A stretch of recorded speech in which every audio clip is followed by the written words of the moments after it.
Bonjour à tous. Aujourd'hui nous sommes vendredi saint.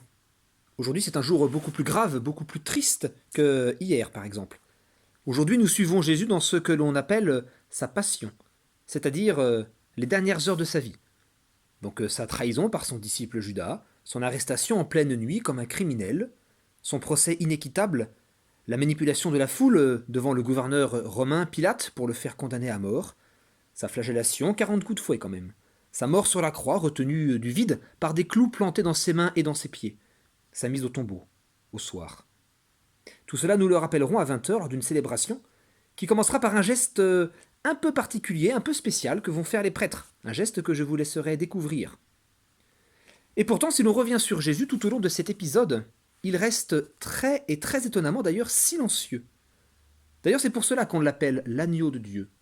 Parce que contrairement au cochon, par exemple, qui, quand on le tue, gueule, se débat, hurle beaucoup, l'agneau, lui, il reste silencieux.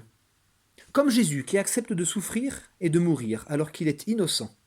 Alors évidemment, pas parce que ça lui fait plaisir, mais pour que sa passion, sa mort et aussi sa résurrection soit le signe que Dieu connaît chacune de nos misères, soit le signe qu'au bout du chemin, même le plus difficile, même le plus douloureux, il y a la vie et la lumière. Aujourd'hui, c'est un jour particulier où on peut avoir une pensée, une prière pour tous ceux qui souffrent, pour tous ceux qui sont malades, pour tous ceux qui sont abandonnés, pour tous ceux dont on ne prend pas assez soin, pour tous ceux que nous abandonnons aussi dans nos préoccupations. Je vous invite par exemple à continuer à envoyer des photos ou des dessins pour les personnes âgées en maison de retraite. Je sais que ça leur fait très plaisir. Je sais que c'est une manière aussi pour nous de penser à eux et de prier pour eux. Et je vous donne rendez-vous ce soir à 20 heures sur YouTube.